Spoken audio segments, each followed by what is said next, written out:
68세의 이동건 씨는 낡은 가죽 가방 바닥에 조용히 놓인 이미 서명된 이혼 서류가 자신을 해방으로 이끄는 마지막 통행증이라고 굳게 믿고 있었다. 그는 자신의 사랑이 가뭄의 강처럼 말라 죽었으며 맞은편에 앉아있는 여인에 대한 지루함과 피로만 남았다고 믿었다.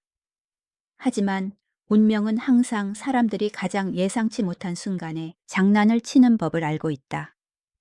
KTX 열차가 바람을 가르며 부산이라는 해안 도시로 질주할 때 우연히 오후의 햇살이 유리창을 통해 들어오는 순간 그는 한 여사의 주름진 손이 떨리고 있는 것을 보았다. 그녀는 소매 깊숙이 심장약을 숨기려 애쓰고 있었다. 그 약병은 그녀가 지난 3년 동안 그에게 숨겨왔던 것이었다. 그 순간 그는 가슴이 찢어질 듯한 비통한 진실을 깨달았다. 알고 보니 그동안 두 사람 사이의 차가운 침묵과 잔인한 거리감은 혐오가 아니었다. 그것은 그의 조강지처가 육체적 고통을 숨기기 위해 꾸며낸 서툴고 고통스러운 연극이었으며 단지 늙어가는 나이에 남편에게 짐이 되는 것이 두려웠기 때문이었다. 오늘 여러분과 함께 부산행 마지막 열차에 탑승해 보려 한다.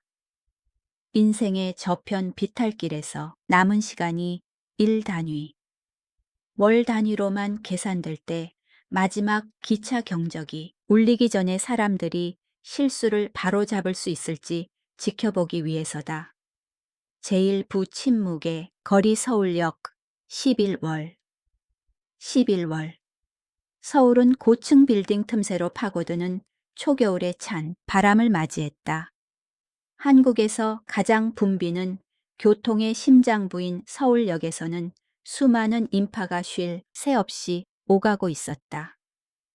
열차 운행 일정을 알리는 안내 방송 소리가 차가운 화강암 바닥을 끄는 캐리어 바퀴 소리와 바쁜 발걸음 소리에 섞여 규칙적으로 울려 퍼졌다. 하지만 이 모든 시끌벅적한 소음은 두 노인을 감싸고 있는 숨 막힐 듯한 정적 앞에서 가로막혀 산산조각이 나는 듯했다. 이동건 씨는 부산행 열차를 알리는 문구가 깜빡이는 거대한 전광판 앞에 우두커니 서 있었다. 올해 68세 보통이라면 자녀들과 함께 노후를 즐길 나이에 그는 바위처럼 무거운 마음으로 이곳에 서 있었다. 그의 머리카락은 이미 하얗게 새어 있었는데 이는 중후한 로맨스 그레이가 아니라 시간의 침식과 먼지 투성이 건설 현장에서 땅과 하늘을 상대로 일해온 세월이 만들어낸 백색이었다. 그는 무릎을 덮는 회색 모직 코트를 입고 있었다. 옷깃과 소매 부분은 날고해졌지만 주름 하나 없이 반듯하게 다려져 있었다. 그것은 습관 아니 더 정확히 말하면 그의 아내 한미자 씨가 40년 결혼 생활 동안 그에게 길러준 유산이었다. 3년 전 관악구의 비좁은 단 칸방으로 거처를 옮겨 집을 떠난 날 이후에도 그는 중요한 일이 있을 때마다 직접 이 코트를 다림질했다. 마치 남아있는 가족의 온기를 붙잡으려는 무의식적인 방법처럼.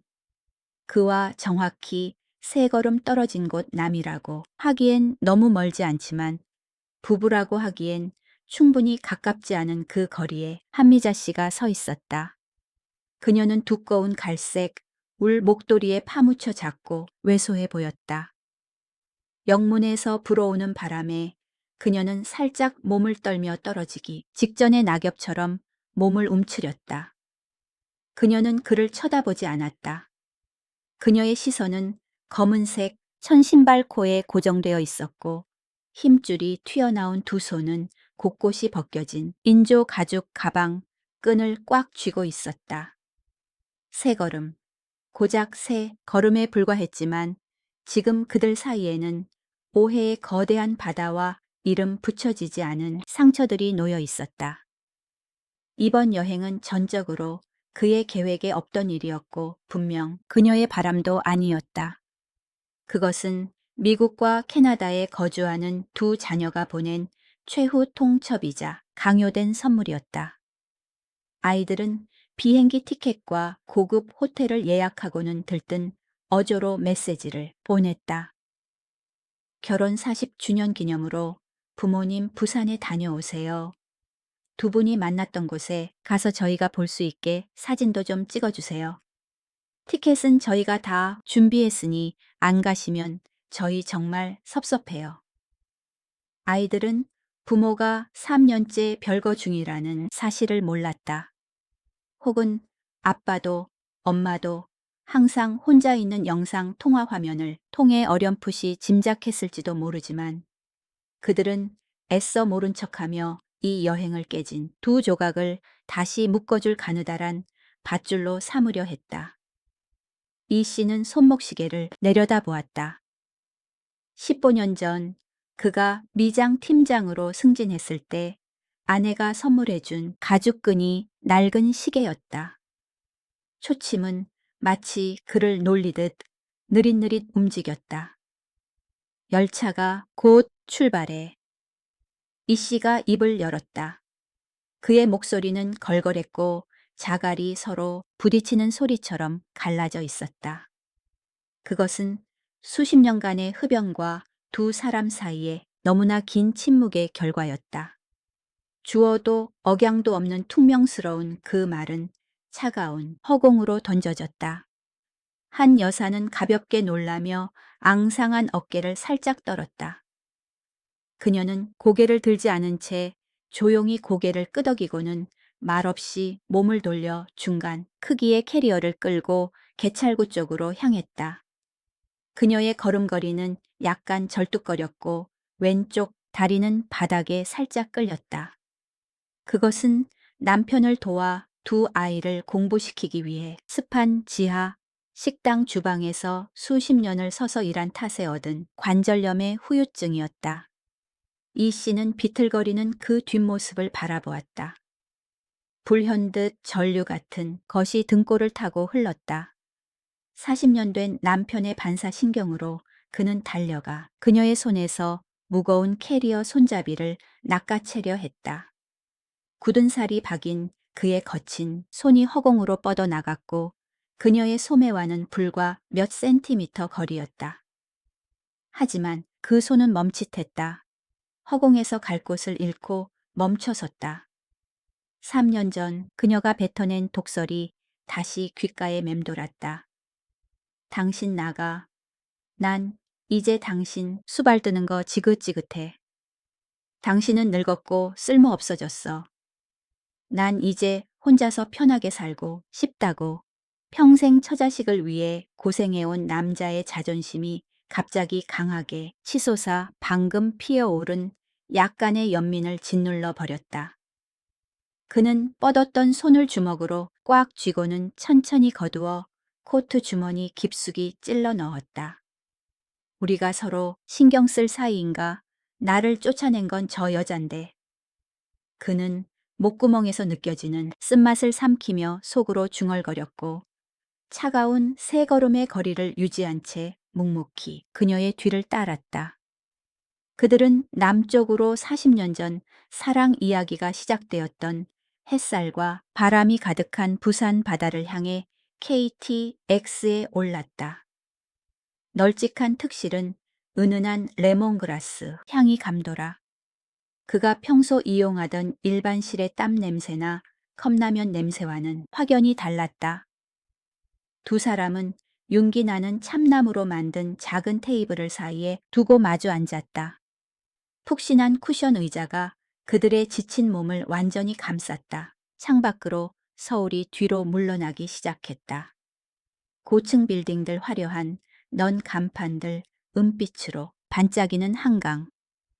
그 모든 것이 스쳐 지나가고 추수 후 볕담만 덩그러니 남은 교회의 들판이 그 자리를 대신했다.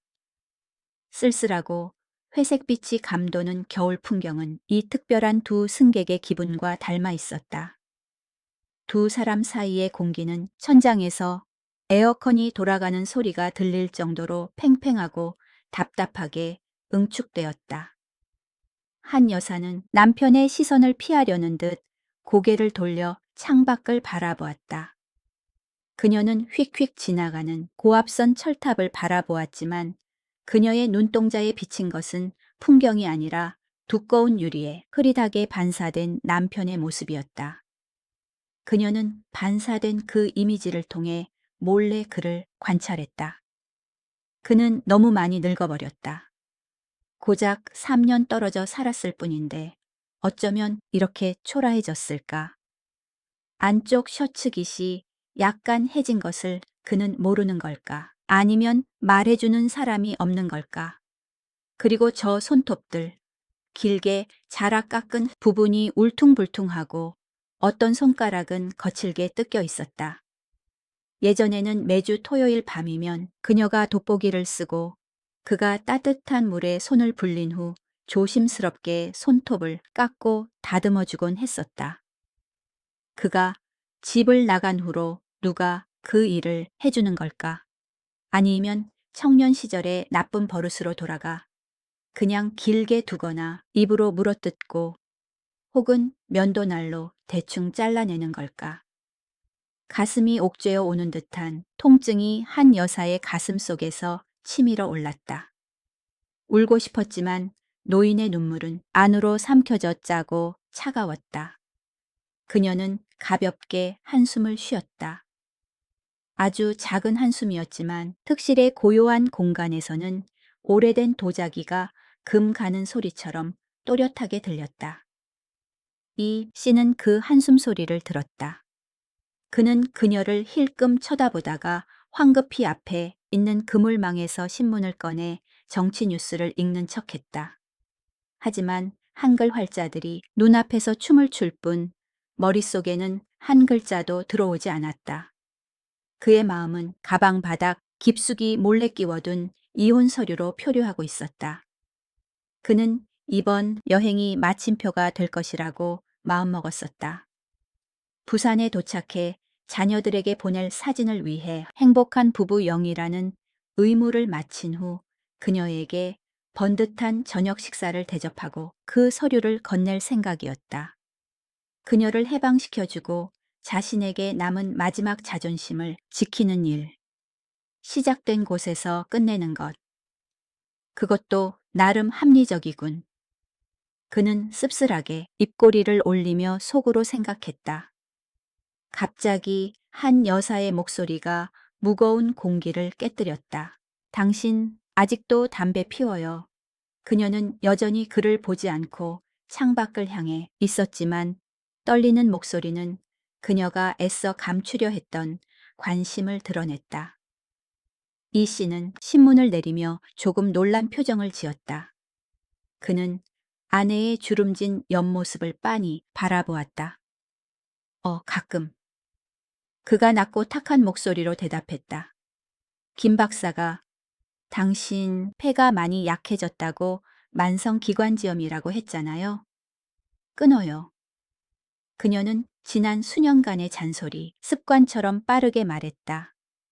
이 씨는 눈살을 찌푸렸다. 이런 관심이 그를 불편하게 했다. 그것은 그가 그녀의 보살핌을 받았던 시절을 떠올리게 했지만 동시에 그녀가 어떻게 그를 버렸는지도 상기시켰다. 얼마나 더 산다고 몸을 사려. 그는 자신의 내면의 나약함을 감추기 위해 방어벽을 칠 때마다 을에 그러듯 퉁명스럽고 자포자기한 어조로 대답했다. 일찍 죽어야 땅도 덜 차지하지. 그의 말은 한 여사의 얼굴에 찬물을 끼얹는 것 같았다. 그녀는 확 돌아보며 무언가 더 말하려 했으나 목구멍에서 말이 막혔다.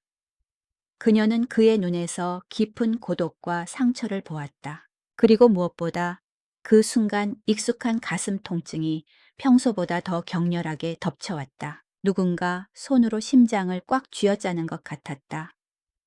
식은땀이 이마에 배어 나오기 시작했다. 그녀는 신음소리를 내지 않으려고 입술을 꽉 깨물며 급히 고개를 돌렸다. 그녀의 손이 가방 속으로 들어가 떨리는 손가락으로 아주 작은 니트로글리세린 관상동맥 확장제 병을 찾았다.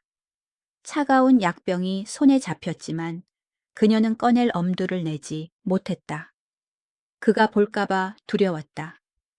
바람 앞의 등불처럼 자신의 심장이 날마다 약해지고 있다는 것을 그가 알게 되는 것이 두려웠다.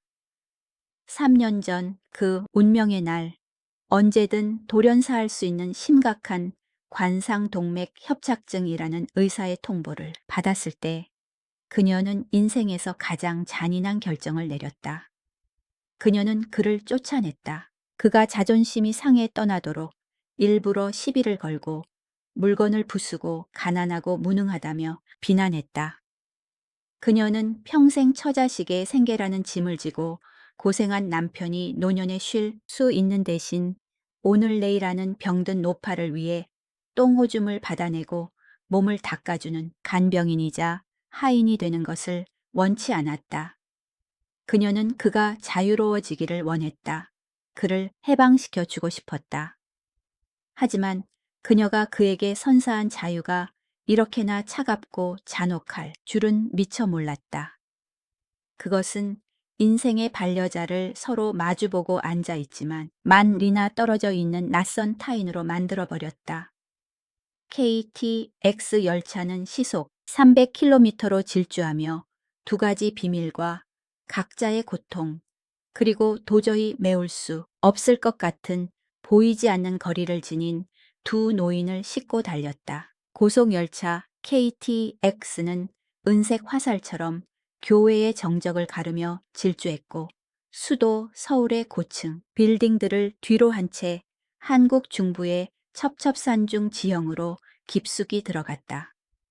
두꺼운 강화 유리 창밖으로 풍경이 현기증이 날 정도로 빠르게 감긴 필름처럼 스쳐 지나갔다. 낯빛 산맥들이 끝없이 이어졌고 11월의 음산한 하늘은 혹독한 겨울이 임박했음을 알리는 부엌, 재 같은 구름을 잔뜩 머금은 채 낮게 내려앉아 있었다. 열차가 한반도의 척추라 불리는 추풍령 산맥을 따라 굽이치는 선로에 진입하자 객실 내 기압이 변하기 시작했다. 아무리 현대적인 소음 방지 및 충격 완화 기술이 적용되었다 해도 시속 300km에 가까운 속도에서 급커브를 돌거나 어두운 터널을 통과할 때면 예민한 사람들은 몸서리칠 만큼의 진동이 발생했다. 한미자 씨에게 이것은 고문이었다. 그녀는 원래 만성 전정기관 장애를 앓고 있었다. 이 병은 젊은 시절 남편을 도와 수입을 보태기 위해 노량진 도매시장에서 무거운 채소 상자를 나르던 때부터 그녀를 따라다녔다. 이 씨가 떠난 지 3년 그녀는 낡은 집에서 홀로 지내며 방영 2km 이상을 벗어나는 일이 거의 없었다. 그녀는 차 멀미와 기차 멀미가 얼마나 끔찍한지 잊고 있었다. 아니, 어쩌면 먼 여행길에서 더 이상 의지할 사람이 없다고 생각했기에 일부러 잊으려 했을지도 모른다. 현기증은 예고도 없이 바다의 폭풍처럼 빠르고 잔혹하게 덮쳐왔다. 처음에는 위장에서 쓴 물이 올라오는 듯한 메스꺼움이 느껴졌다. 그 다음에는 천지가 뒤집히는 듯 빙글빙글 돌았다. 눈앞의 코발트 블루색 좌석들이 흐릿해지더니 얼룩덜룩한 색깔들이 서로 겹쳐 보였다. 한 여사의 얼굴에서 핏기가 빠져나가 시든 입처럼 창백하고 파랗게 변했다. 식은땀이 끈적하게 이마의 주름 위로 배어나와 관자놀이를 타고 흘러 이미 하얗게 센 귀밑머리까지 적셨다. 그녀는 신음이 새어 나오지 않도록 마른 입술을 피가 날 정도로 꽉 깨물고 눈을 질끈 감았다. 앙상하고 파란 핏줄이 도드라진 두 손으로 의자 팔걸이를 꽉 움켜쥐었고 흔들리는 세상 속에서 지탱할 곳을 찾으려는 듯 손톱이 의자 가죽 깊숙이 박혔다. 호흡은 가빠지고 얕아졌으며 뚝뚝 끊겼고 약한 가슴에서 새어 나오는 가느다란 쇳소리가 애처롭게 들렸다. 맞은편에 앉은 이동건 씨는 여전히 경제 신문으로 얼굴을 가린 채 앉아 있었다.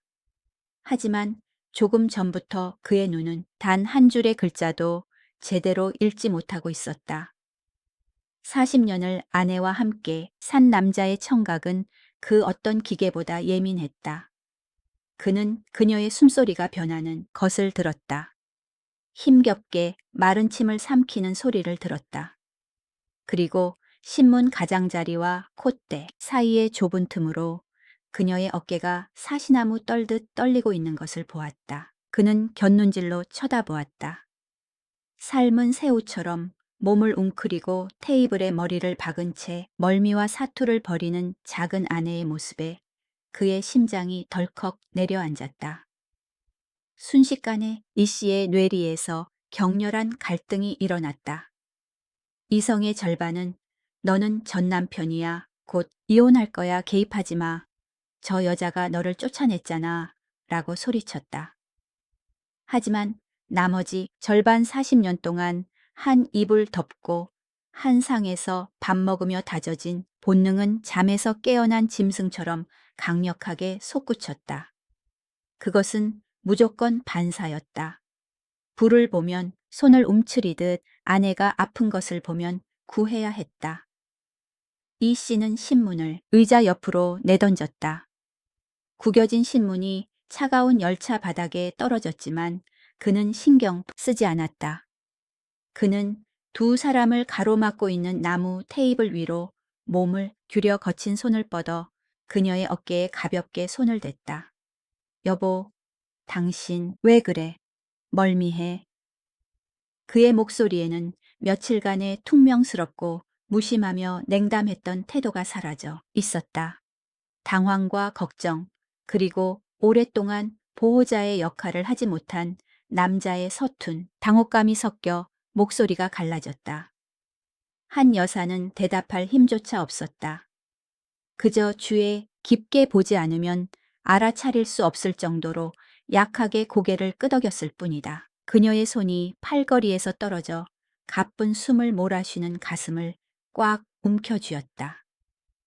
구역질이 목구멍까지 차올랐다. 그 즉시 이 씨는 자리에서 벌떡 일어났다. 승무원을 부르지도 물을 찾지도 않았다. 그는 평소 68, 새 노인의 느릿한 모습과는 정반대로 놀라울 정도로 단호하고 민첩하게 움직였다. 그는 머리 위 선반으로 손을 뻗어 자신의 낡은 가죽 가방을 거칠게 끌어내렸다. 찌익 하는 지퍼 소리가 건조하게 울렸다.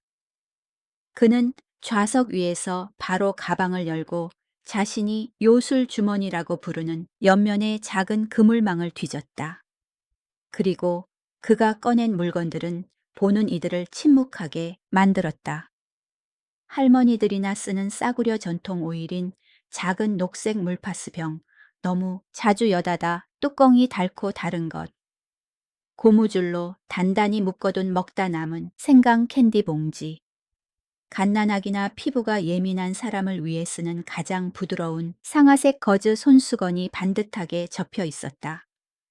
이 씨는 항상 이 물건들을 가지고 다녔다. 자신이 필요해서가 아니었다.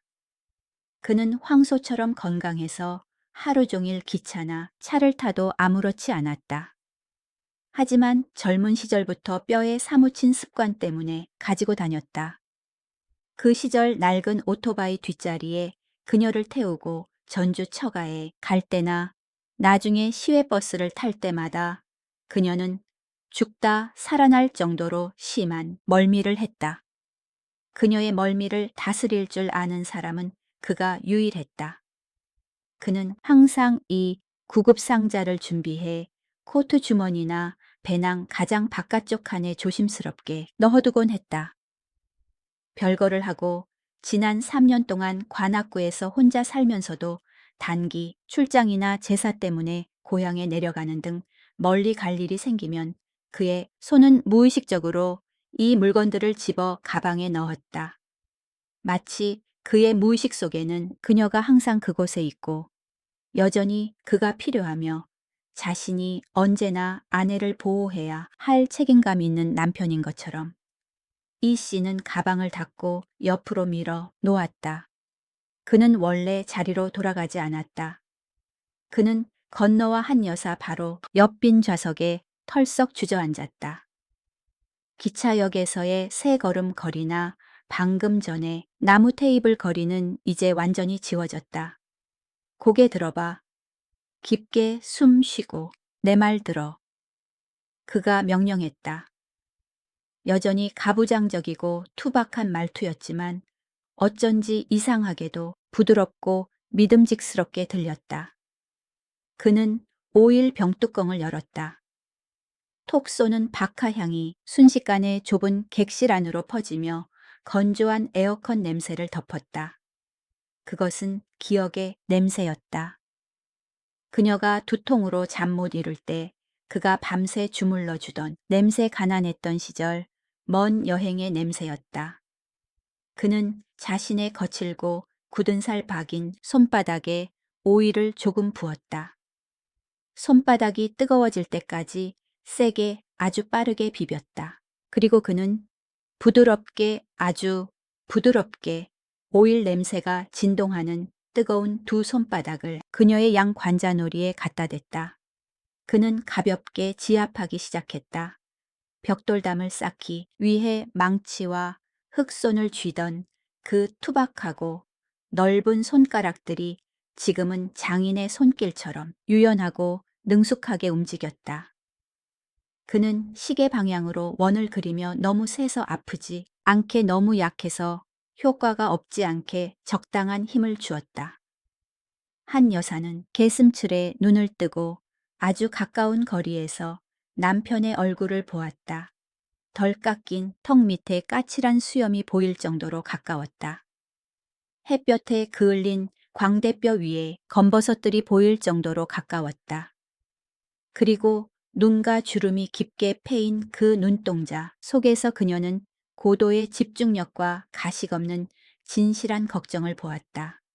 입 벌려. 이 씨는 한 손으로 여전히 그녀의 이마를 짚은 채 다른 손으로 날렵하게 생강 캔디 껍질을 까서 그녀의 입에 가져다 주었다. 한 여사는 아무런 대꾸도 없이 어린아이처럼 순순히 입술을 벌려 사탕을 삼켰다. 늙은 생강의 맵고 따뜻한 맛이 입안에 퍼지고 코로 올라와 오일 냄새와 섞이며 치밀어 오르던 구역질을 가라앉혔다. 그의 손에서 전해지는 온기가 그녀의 살결을 통해 팽팽하게 긴장된 신경으로 곧장 전달되어 그녀의 몸을 서서히 이완시켰다. 하지만 이 씨는 거기서 멈추지 않았다. 그는 그것만으로는 부족하다는 것을 알고 있었다. 그는 그녀의 차가운 왼손을 잡아 자신의 허벅지 위에 올렸다. 그의 커다란 엄지손가락이 그녀의 손등, 엄지와 검지 사이에 있는 합곡혈을 정확히 찾아냈다. 옛날 그녀가 멀미로 고생하는 것을 보고 그는 양령시장의 유명한 늙은 한의사를 찾아가 어깨너머로 이 혈자리 지압법을 배웠었다. 자신의 손에 살이 멍들 때까지 연습하고 나서야 그녀에게 해줄 수 있었다. 그는 꾹 누르며 호흡에 맞춰 문질렀다. 한 여사가 가볍게 얼굴을 찌푸리며 신음했다. 아파. 그가 그녀의 손에서 눈을 떼지 않은 채 물었다. 조금 아파요. 그녀가 안개처럼 희미한 목소리로 속삭였다. 아파야 낫지. 조금만 참아. 여기가 기어를 뚫어주니까 금방 정신이 들 거야. 그는 그렇게 끈기 있고 꼼꼼하게 앉아 있었다. 한 손으로는 혈자리를 누르고 다른 손으로는 그녀의 등 뒤로 팔을 둘러 척추를 따라 위에서 아래로 쓸어내리며 호흡을 도왔다. 서툴지만 위력적인 그 손길. 그 순간 이 씨는 모든 것을 잊은 듯했다. 아내에게 쫓겨난 남자라는 사실도 잊었다. 가슴 주머니에 이혼, 서류가 잠자고 있다는 것도 잊었다. 한국 전통 남자의 거대한 자존심과 체면도 잊었다. 지금 오호차라는 이 작은 우주에서 그는 그저 한미자의 남편일 뿐이었다. 이 세상에서 그녀의 신체 지도를 외우고 있고 어디가 아픈지 언제 무엇이 필요한지 정확히 아는 유일한 남자. 그녀의 고통을 달래줄 특권과 능력을 가진 유일한 사람. 절대적인 안정감이 한 여사를 감쌌다. 그녀는 천천히, 아주 천천히 그의 어깨에 머리를 기대었다. 이 어깨에 기대본 지 얼마나 되었을까? 별거 3년 아니면 더 오래. 아마도 10년 전 돈 문제, 무관심 타지에 있는 자식들 문제로 끊임없이 다투며 한 침대에서 자면서도 두 사람 사이에 빙벽을 세웠던 때부터였을 것이다. 그녀는 그의 옷 어깨에서 익숙한 냄새를 맡았다. 싸구려 담배 쪘네. 그가 즐겨 쓰는 서민적인 세탁 비누 냄새. 그리고 지금은 진한 오일 냄새까지 섞여 있었다. 옛날에는 그가 늦게 귀가할 때마다 싫어하고 잔소리했던 그 복합적인 냄새가 지금 이 현기증과 노년의 고독 속에서는 기묘한 평온함을 가져다 주었다. 너무나 평온해서 눈물이 핑 돌며 그의 코트 어깨 한쪽을 적셨다. 약기운과 피로로 몽롱한 상태에서 과거와 현재의 경계가 흐릿해졌다. 한석지야. 여사는 바람결 같은 작은 목소리로 불쑥 물었다.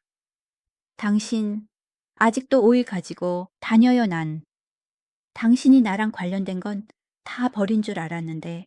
등을 쓰다듬던 이 씨의 손이 한 박자 멈췄다. 잠시 그의 온몸이 굳었다. 그녀의 순진하지만 날카로운 질문이 그의 전곡을 찔렀다. 그는 침묵했다. 바퀴가 선로를 가는 덜컹거리는 소리만이 배경이 된 긴 침묵이었다. 그의 눈은 눈 덮인 산들이 뒤로 물러나는 창밖을 향해 있었다. 그는 대답을 찾고 있었다. 당신이 보고 싶어서 당신이 걱정돼서 한 번도 당신을 진짜로 떠난 적이 없어서라고 말할 수는 없었다.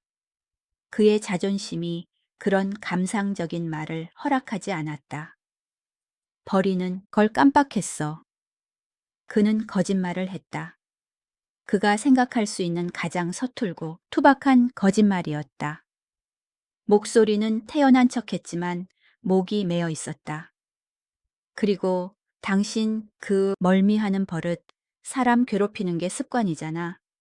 나 말고 누가 그 성질머리를 받아주겠어. 그는 자신의 당황스러움을 감추려는 듯 핀잔을 덧붙였다. 하지만 그 말은 그녀를 화나게 하는 대신 한 여사의 심장에 바늘처럼 꽂혀 후회의 피를 흘리게 했다. 맞다. 그 말고 이 세상 누가 그녀가 매일 아침 정확히 40도에 따뜻한 물을 마시는 걸 알까? 환절기마다 목으로 들어오는 찬바람을 무서워한다는 걸 누가 알까 쓴 양약 하나를 먹느니 차라리 매운 생강 캔디를 물고 있는 걸 더 좋아한다는 걸 누가 알까? 그의 무의식적인 관심은 죽어가던 그들의 결혼 생활 속에서 잠자고 있던 신성한 무언가를 깨웠다. 그것은 의리였다. 사람들은 부부가 정으로 산다고 하지만 서로를 지켜주는 건 의리라고들 한다. 사랑은 외모 시간 먹고 사는 걱정에 따라 희미해질 수 있다. 하지만 부부의 의리 아플 때나 힘들 때 밤새워 아이를 돌보고 날씨가 굳을 때 끓여준 죽 한 그릇을 통해 쌓아 올린 그것은 피와 살에 스며들어 이성보다 강하고 철근 콘크리트보다 단단한 자연스러운 반사가 된다. 이 씨는 자신의 어깨에 기대어 잠든 아내를 내려다보았다.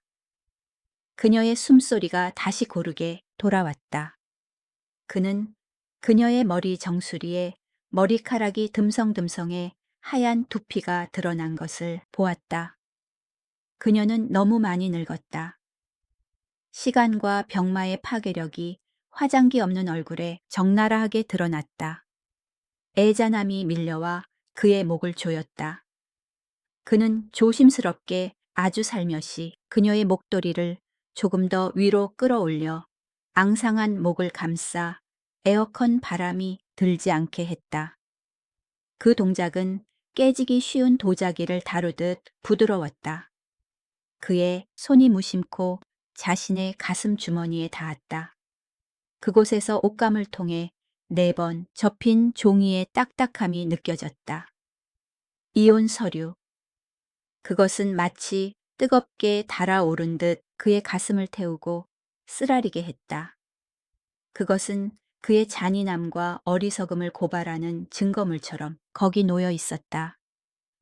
그가 지금 이 여자를 버리려 하고 있단 말인가? 그의 어깨에 가장 편안하게 기대어 자고 있는 이 여자를 명분이 무엇이든 자신의 몸과 습관이 언제나 보호할 준비가 되어 있는 이 여자를 기적. 소리가 길고 슬프게 울리며 열차가 다음 역에 진입함을 알렸다. 하지만 이동건 씨의 마음속에서도 또 다른 기적이 울려 퍼지며 그의 확고했던 초기 계획이 탈선하기 시작했음을 알렸다. KTX 열차가 서서히 속도를 줄이며 부산역 플랫폼으로 들어설 때 시계는 이미 정고를 넘기고 있었다. 항구 도시의 햇살은 서울의 우중충함보다 훨씬 눈부시고 강렬했지만 열차 문이 열리자마자 바다 특유의 짭짤하고 비릿한 바람이 얼굴을 때렸다. 한미자 씨는 기차에서 내렸다. 선잠과 아까 먹은 생강캔디 덕분에 발걸음은 조금 더 안정되었지만 얼굴에는 여전히 피로와 창백함이 남아 있었다. 이동건 씨는 바로 뒤에서 오른손에는 자신의 검은색 가방을 왼손에는 그녀의 자주색 캐리어를 끌고 따라갔다. 40년 동안 잠재의식 속에 깊이 박힌 반사작용처럼 아주 자연스럽게 그는 열차와 승강장 사이 틈을 건널 때나 에스컬레이터를 내려갈 때마다 왼쪽 팔꿈치로 그녀의 등을 살짝 받쳐 부축했다. 그들은 기차 안에서 있었던 일에 대해 한마디도 하지 않았다. 아까의 헌신적인 보살핌은 짧은 꿈, 서로가 암묵적으로 마음 한구석에 묻어두어야 할 약해진 순간 같았다. 하지만 말은 없었어도 지난 3년 동안 두 부부를 가로막았던 보이지 않는 차가운 거리, 그 얼음 장벽은 눈에 띄게 금이 가고 좁아져 있었다. 그들은 더 이상 남남처럼 세 걸음 떨어져 걷지 않고 손 닿을 거리에서 나란히 걸었다. 그들은 은색 택시를 타고 호텔로 향했다. 미국의 두 자녀는 부모님을 위해 유명한 해운대 해변 바로 옆에 있는 5성급 호텔에 스위트룸을 예약해 두었다. 객실은 15층에 있었고 넓은 발코니에서는 광활한 바다가 정면으로 내려다 보였다.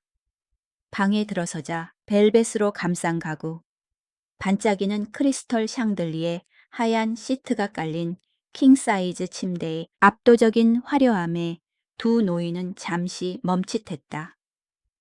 이 씨는 짐을 내려놓고 발코니로 나가 커튼을 젖혔다. 빛이 쏟아져 들어왔고 눈앞에는 수평선까지 펼쳐진 푸른 바다가 있었다. 이 씨는 난간을 잡고 서 있었고 바닷바람이 그의 백발을 흩날렸다. 불현듯 기억이 봇물 터지듯 밀려왔다. 40년 전 바로 이 해운대 해변이었다. 그때도 이 두 사람이었다. 하지만 그때 그들은 찢어지게 가난한 풋풋한 신혼부부였다. 그들의 신혼여행은 적은 저축으로 온 짧은 3일이었다. 이런 호화로운 호텔은 꿈도 못 꿨다. 첫날 밤 그들은 생선 비린내가 나는 좁은 골목 깊숙한 곳에 허름한 여인숙에서 솜이 다 죽은 낡은 요를 깔고 해진 솜이불을 덮고 잤다. 당시 그들의 가장 호화로운 식사는 샌드위치 몇 개와 생수 2병뿐이었다. 하지만 그 시절 그들에게는 웃음이 있었다. 그들은 바다 앞에 서서 손을 잡고 훗날 행복한 가정을 꾸리고 함께 늙어가자고 맹세했었다. 당신 좀 쉬어. 오후에 바다에 나가자. 이 씨가 뒤를 돌아보며 말했다. 머릿속에서 춤추는 과거의 이미지를 쫓아내려는 듯 목소리를 낮췄다. 오후가 되어 햇살이 꿀처럼 노란 빛을 띠기 시작하자 이 씨는 한 여사에게 산책을 제안했다. 바다에 나가서 바람 좀 쐬자. 의사가 바닷바람이 폐에 좋대. 맑은 공기 좀 마셔야 건강해지지. 그는 그럴듯한 핑계를 댔다. 그들은 해운대의 고운 모래사장을 따라 걸었다. 겨울 바다는 텅 비어 있었고 알록달록한 파라솔도 시끄러운 음악 소리도 일광욕을 즐기는 시끌벅적한 젊은이들도 없었다. 거칠고 사나운 파도 소리와 백사장을 핥는 하얀 거품만이 있었다. 북동풍이 강하게 불어와 뼛속까지 시린 냉기를 코트 안으로 밀어 넣었다. 젖은 모래 위에 작고 늙은 두 사람의 그림자가 새겨졌다. 그들은 서로 닿지 않으면서도 서로를 잃어버리지 않을 만큼의 적당한 거리를 두고 천천히 걸었다. 갈매기들이 머리 위를 선회하며 슬픈 울음소리를 냈다. 그들은 방파제 주변에 임시로 설치된 포장마차 구역 앞에서 멈췄다. 숯불, 생선구이의 고소한 냄새, 어묵, 국물의 매콤한 냄새, 그리고 하얀 김을 타고 올라오는 소주 냄새가 이 씨의 발걸음을 늦췄다. 그는 연기와 바람 때문에 눈을 가늘게 뜨고 멈춰 서서 색이 바랜 주황색 천막이 쳐진 포장마차를 뚫어지게 바라보았다. 기억나. 그가 포장마차에서 눈을 떼지 않은 채 쉰 목소리로 물었다. 한 여사도 그를 따라 멈춰 서서 그가 가리키는 곳을 바라보았다. 그녀의 얼굴에 잠시 놀라움이 스치더니 이내 안개처럼 희미하고 슬픈 미소가 맺혔다. 기억나죠? 뚱보네. 옛날에 우리 가게는 저것보다 더 작았는데. 플라스틱 테이블은 덜컹거리고 바람만 불면 지붕이 날아갈 것 같았지. 기억이 생생하고 고통스럽게 밀려왔다. 결혼 2년차 이 씨가 건설 현장에서 산업재해로 다리가 부러져 노동력을 잃고 직장마저 잃었던 그때였다. 작은 가정은 극심한 빈곤에 빠졌다. 아이 분유값, 남편 약값, 월세, 모든 것이 젊은 아내의 어깨를 짓눌렀다. 한 여사는 고리대금까지 빌리는 위험을 감수하며 길가에 곱창구이와 소주를 파는 아주 작은 식당을 열었다. 깁스한 다리를 절뚝거리던 이 씨는 매일 목발을 짚고 나와 서빙을 하고 설거지를 하고 숯불을 피우며 그녀를 도왔다. 살을 애는 듯한 부산의 겨울밤 부부는 감각이 마비될 정도로 차가운 물 대야에 앉아 기름기 많은 산더미 같은 그릇들을 씻었다. 그녀의 손은 트고 피가 났으며 뼛속까지 시려왔다. 하지만 그들은 웃었다. 설거지를 하면서 나중에 돈 벌면 아이에게 새 옷을 사주고 컬러 TV를 사자고 의논했다. 그 시절 가난이 그들을 포위했지만 사랑은 넘쳐 흘렀다. 그땐 참 힘들었지. 이 씨는 주머니에서 담뱃갑을 꺼내 불을 붙이려 했다. 하지만 바닷바람이 너무 세서 라이터 불꽃은 타오르다 이내 꺼져버렸다. 그는 무력하게 한숨을 쉬며 담배를 다시 갑에 넣었다. 근데 왜 그땐 그렇게 즐거웠을까? 가진 것도 없으면서 맨날 실실 웃고 말이야. 한 여사는 하얀 거품을 문 파도가 해안으로 밀려오는 먼 바다를 바라보았다. 그녀의 눈빛은 한 사람의 일생을 담고 있는 드사대욱했다. 우리가 한마음이었으니까요, 여보. 아무리 힘들어도 저 사람이 나와 함께 짐을 지고 있다는 걸 알았으니까 견딜 수 있었죠. 눈물 젖은 밥을 먹어도 눈물 닦아줄 사람이 있어서 맛있었고요. 하지만 지금은 그녀는 말을 중간에 흐렸다. 으르렁거리는 파도 소리가 그 빈자리를 씁쓸한 침묵으로 채웠다. 지금은 어떤가? 이제 그들은 옛날에 꿈꾸던 모든 것을 가졌다. 서울의 번듯한 집 자식들에게 재산을 나눠주려고 팔았지만 예금 통장 생명보험 서구에 정착해 성공한 자녀들. 하지만 그들은 서로를 잃었다. 물질적 풍요는 정서적 빈곤과 반비례했다. 그들은 자신의 집에서 외로웠고 서로 옆에 서 있어도 고독했다. 이 씨는 고개를 돌려 아내를 보았다. 붉게 물든 저녁 노을 아래 눈가에 깊게 패인 주름과 마른 광대뼈 위에 핀 검버섯이 선명하게 보였다. 그녀는 너무 늙었다. 그리고 그 또한 마찬가지였다. 3년 동안 어떻게 살았어? 그가 물었다. 아주 오랫동안 묻고 싶었지만 남자의 자존심과 아이 같은 옹졸함이 그를 막았던 질문이었다. 그냥 평범해요. 그녀는 강한 척하려 애쓰며 메마른 목소리로 대답했다. 아침엔 공원 가서 체조하고 점심엔 라면 끓여 먹고 오후엔 TV 보고 저녁엔 자고 누구 수발들 필요 없고 잔소리 들을 일도 없고 아주 편해요.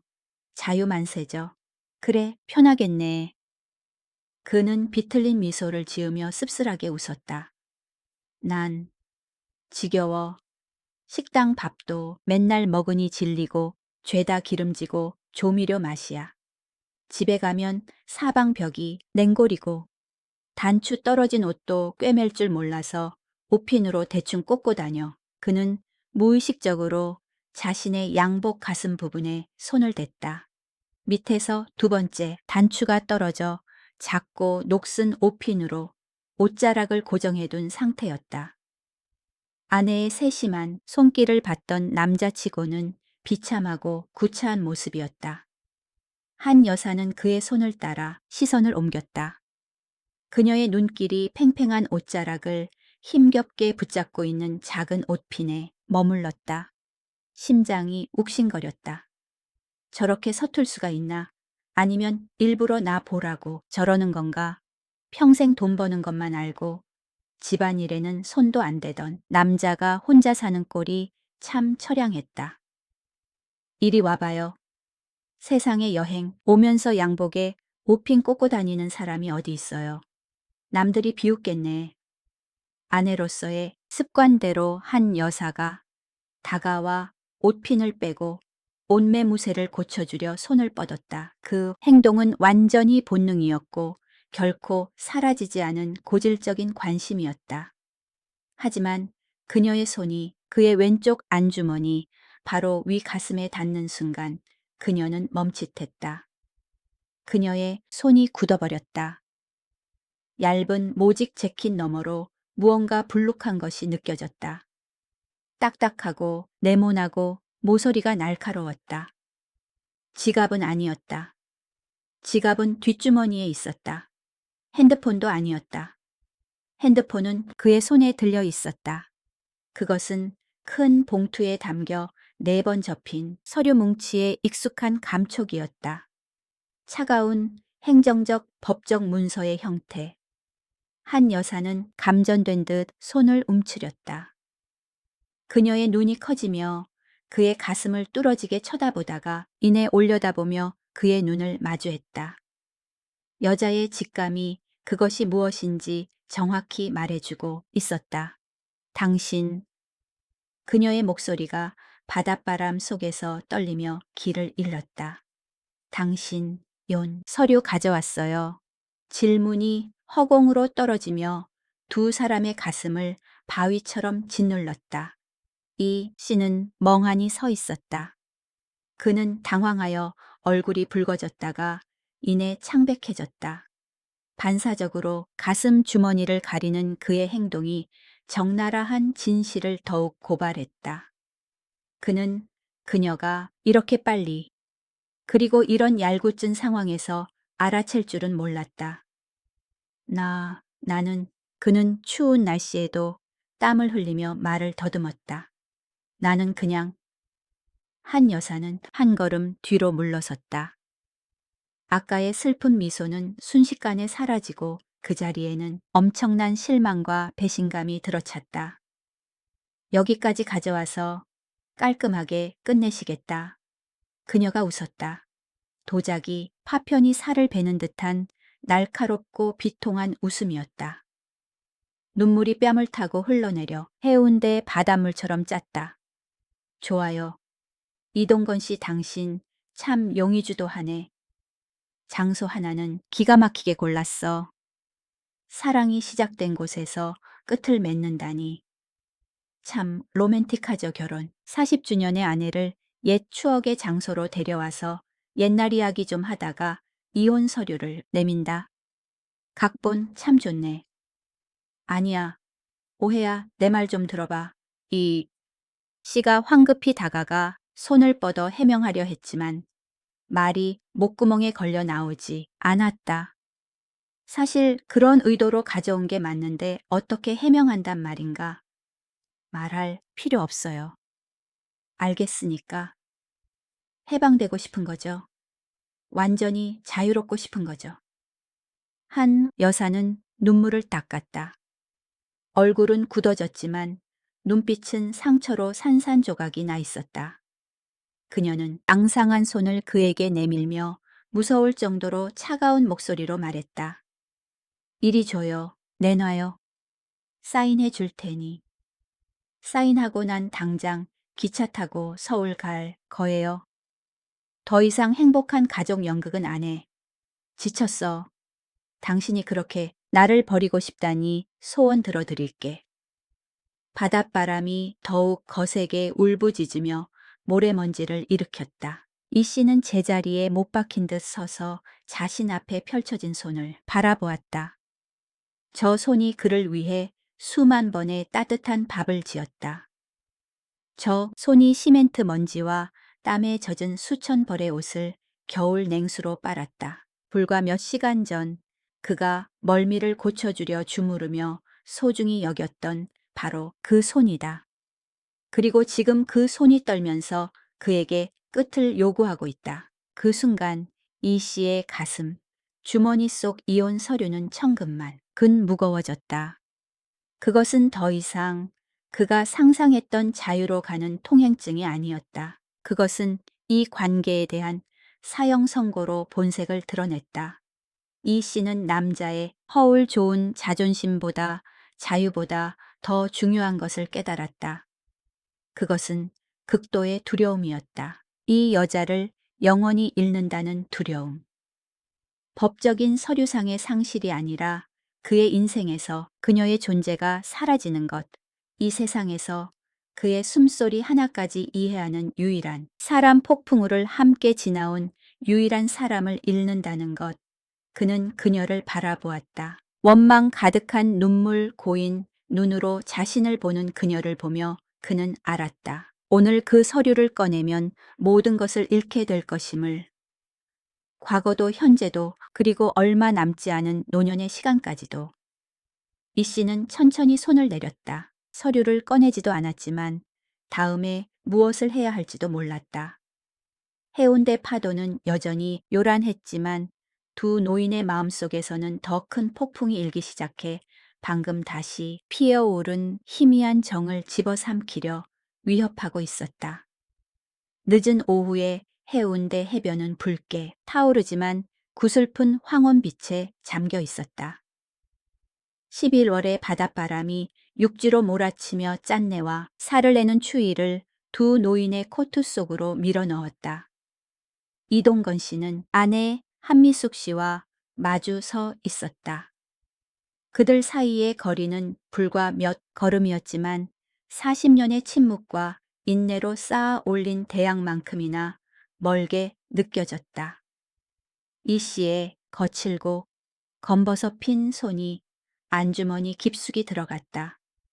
그곳에는 이미 서명된 이혼 서류가 든 흰 봉투가 구겨진 채 마치 가슴을 태우는 숯덩이처럼 뜨겁게 달아올라 있었다. 한 여사는 꼼짝 않고 서서 시선을 신발 코에 둔 채 찬바람에 앙상한 어깨를 떨며 마지막 선고를 기다리고 있었다. 그녀는 그가 서류를 건네면 각자 등을 돌려 지긋지긋한 부부 생활을 끝낼 것이라 생각했다. 하지만 이 씨는 주지 않았다. 그는 봉투를 꺼냈다. 땅거미가 지는 어스름 속에서 하얀 종이가 눈부시게 빛났다. 그는 멍하니 그것을 바라보았다. 이것이 술에 취할 때마다 고래고래 소리 지르며 요구했던 자유란 말인가? 이것이 자신이 누릴 자격이 있다고 생각했던 해방인가? 갑자기 분노가 치밀어 올랐다. 아내에 대한 분노가 아니라 자기 자신의 어리석음에 대한 분노였다. 찍, 종이 찢는 소리가 건조하고 날카롭게 울려 퍼지며 파도 소리를 갈랐다. 한 여사가 고개를 번쩍 들었다. 그녀의 눈이 놀라움으로 커졌다. 그녀가 멍하니 바라보는 앞에서 이 씨는 돌을 나르고 배를 만들던 두 손에 온 힘을 다해 봉투를 반으로 찢어버렸다. 그리고 네 조각으로. 그는 그 조각들을 커다란 손바닥 안에서 으스러질 정도로 꽉 쥐어 구겼다. 손마디가 하얗게 질렸다. 그는 거센 파도가 들이치는 물가로 성큼성큼 걸어갔다. 그는 팔을 휘둘러 종이 뭉치를 멀리 던져버렸다. 바닷바람이 하얀 종이 조각들을 낚같이 검은 수면 위로 흩뿌렸다. 파도가 즉시 덮쳐와 그의 자유를 삼키고 영원한 바다 거품 속으로 녹여버렸다. 그는 뒤돌아 크고 무거운 발걸음으로 아내를 향해 걸어왔다. 그는 한 여사의 눈을 똑바로 쳐다보았다. 실망감을 볼까봐 지난 수년간 피했던 그 눈이었다. 지금 그의 눈빛은 마치 40년 전 그녀의 집 앞에서 결혼 승낙을 구하던 청년 이동건처럼 확고하고 불타오르고 있었다. 난 사인 안 해. 그리고 당신도 절대 못 해. 그가 큰 소리로 말했다. 굵직한 목소리가 바다의 포효를 압도했다. 네, 눈에 흙이 들어가기 전엔 이 씨 집안 호적에서 못 나가. 한 여사는 꿈에서 깬 듯했다. 체념이 부서지고 그 자리에 극도의 혼란이 들어찼다. 당신 미쳤어요. 도대체 무슨 짓이에요? 그녀가 소리쳤다. 눈물이 터져나와 튼 광대뼈를 타고 흘러내렸다. 자유롭고 싶다면서요. 병들고 망령든 할망구 지긋지긋하다면서요. 내가 자유를 준다는데 왜 버려요? 자유는 무슨 얼어? 죽을 자유. 이 씨가 으르렁거렸지만 목소리는 갈라져 울먹임이 섞여 있었다. 그는 다가가 아내의 앙상한 두 어깨를 꽉 잡았다. 마치 그녀가 물거품이 되어 사라질까 두려운 듯 붙잡았다. 똑똑히 들어 한 여사. 자유가 뭔데 집에 가서 차가운 벽 보고 있는 게 자유야. 편의점 도시락 혼자 까먹는 게 자유냐고. 아파서 누워 죽어가는데 아무도 모르는 게 자유야. 그의 거친 숨결이 하얀 입김이 되어 뿜어져 나왔다. 난생 처음으로 이 남자는 가장 깊숙한 곳의 두려움을 발가벗겨 드러냈다. 나 늙었어. 말만 세게 하지 사실 무서워 죽겠어. 그 집에서 혼자 죽는 게 무섭다고 알겠어. 당신 없으면 그 집은 그냥 무덤이야. 한몬티슨 여사는 굳은 듯 서 있었다.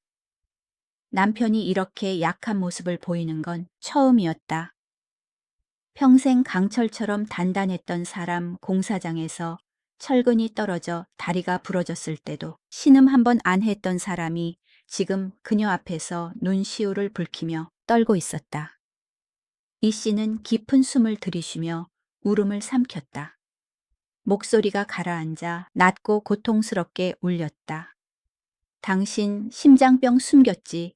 신부전 3기 맞지. 그의 질문은 마른 하늘에 날벼락처럼 한 여사의 귀를 때렸다. 그녀는 뒷걸음질 쳤다. 얼굴에 핏기가 하나도 없었다. 어떻게 알았어요? 그녀가 더듬거렸다. 아까 KTX에서 당신 곤이 잘 때 이 씨는 아내의 당황한 모습을 참아 보지 못하고 고개를 숙였다. 당신 가방이 기울어져서 약병이 굴러 나왔어. 니트로글리세린. 심근경색, 응급혈관, 확장제. 그가 고개를 들었다. 눈물이 넘쳐 주름진 얼굴을 타고 흘러내렸다. 그래요. 자리에서 인터넷으로 찾아봤어. 나 쫓아내고 이혼하자고 한 거. 당신이 나 사랑하지 않아서도 아니고 내가 무뚝뚝해서도 아니었어. 당신이 나 고생시킬까봐 무서워서 그랬지. 객사해서 나한테 짐 될까봐. 그랬지. 이 이동건이가 마누라 아프면 도망가는 비겁한 놈인 줄 알았어. 한 여사가 엉엉 소리내어 울음을 터뜨렸다. 둑이 터진 듯 울음이 쏟아져 나왔다. 그를 밀어내기 위해 지난 몇 달간 공들여 쌓은 방어벽이 완전히 무너져 내렸다. 더 이상 차가운 아내를 연기할 힘이 없었다. 그녀는 남편의 가슴에 머리를 파묻었다. 건장했지만 이제는 노년의 약한 숨을 몰아쉬는 가슴이었다. 그녀는 약한 주먹으로 그의 어깨를 팡팡 때리며 울었다. 이 바보, 이 멍청하고 고집 센 영감태기. 그래 나 바보다. 내가 바보라서 당신 그동안 혼자 끙끙 앓게 했어. 이 씨는 아내를 꽉 끌어안았다. 그의 넓은 품이 떨리고 있는 그녀의 등을 완전히 감쌌다. 그는 아들이 어릴 때 달래주던 것처럼 자신이 잊었다고 생각했던 기억을 되살려 투박하지만 소중하게 등을 토닥였다. 집에 가자 여보. 우리 집으로. 이제 술 안 마실게. 요리도 배울게. 어제 유튜브 봤는데 전복죽 끓이는 거 나오더라. 심장에 좋대. 내가 해줄게. 옛날에 끓여준 라면처럼 맛없지 않을 거야. 약속해. 해운대의 저녁 바다는 서서히 어둠에 잠겼지만 그 해변 한 구석에서는 다른 빛이 켜졌다. 서로에게 기댄 두 노인의 그림자가 차가운 모래밭에 길게 드리워졌다. 그들 사이에는 더 이상 이혼 서류의 거리도 병의 비밀도 없었다. 오직 적나라한 이해와 운명에 대한 수용만이 남았다. 남은 짧은 길을 함께 가기 위해 서로가 필요하다는 사실. 그들은 예정대로 부산에 머물지 않았다. 그날 밤 이 씨는 아내를 끌고 기차역으로 가서 서울로 가는 가장 늦은 KTX를 탔다. 바다의 찬 기운이 그녀의 심장병을 도지게 할까 두려웠기 때문이다. 칠흑 같은 시골 풍경을 가로지르는 밤 열차 안은 조용했고 규칙적인 기차 소리만이 자장가처럼 울렸다. 한 여사는 울음과 억누른 감정 탓에 너무 지쳐 남편의 어깨에 기대어 다시 잠들었다. 하지만 이번에는 이 씨가 신문을 꺼내지도 정치 뉴스를 보려고 핸드폰을 쳐다보지도 않았다. 그는 아내가 편하게 기댈 수 있도록 어깨를 약간 기울인 채 가만히 앉아 있었다. 굳은 살이 박여 돌처럼 딱딱한 그의 투박한 손이 아내의 야위고 창백한 손을 조심스럽게 찾았다. 그는 깍지를 끼고 꽉 잡았다. 서툴고 거칠지만 단호한 손잡음이었다. 그는 핸드폰을 꺼내 돋보기를 쓰고 눈을 가늘게 뜨며 장남에게 한 글자 한 글자 힘들게 문자를 보냈다. 엄마랑 서울 집으로 가는 길이다. 우리 집으로. 엄마가 좀 피곤해하지만 괜찮다. 걱정 마라. 이제부터 엄마는 아빠가 돌본다. 도우미 아주머니는 안 불러도 된다. 문자를 보낸 후 그는 화면을 껐다. 그는 곤히 잠든 아내의 얼굴을 바라보았다. 이마의 주름이 조금은 펴진 것 같았다. 그는 몸을 숙여 그녀의 귀에 대고 아주 작게 속삭였다. 40년 결혼 생활 동안 가부장적인 남자의 자존심 때문에 차마 하지 못했던 말이었다. 고마워. 여보, 내가 돌아올 때까지 기다려 줘서. 열차는 어둠을 뚫고 이별의 바다를 떠나 서울의 낡은 집으로 그들을 데려가고 있었다. 벽지가 벗겨지고 바닥이 삐걱거릴지라도 그곳은 온기가 있고 참기름 냄새가 나며 삶의 끝까지 함께할 반려자가 있는 유일한 곳이었다.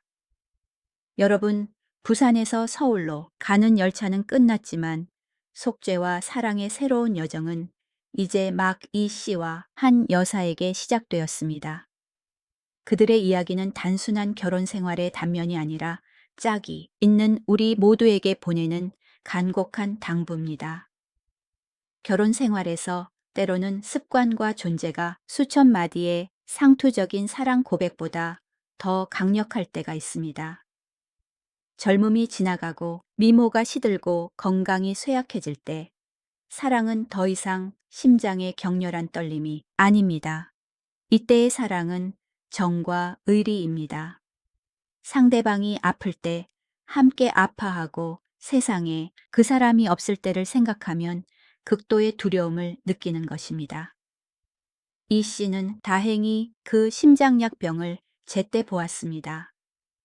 너무 늦기 전에 자신의 오만한 자존심을 바다에 던져버릴 수 있어서 다행이었습니다.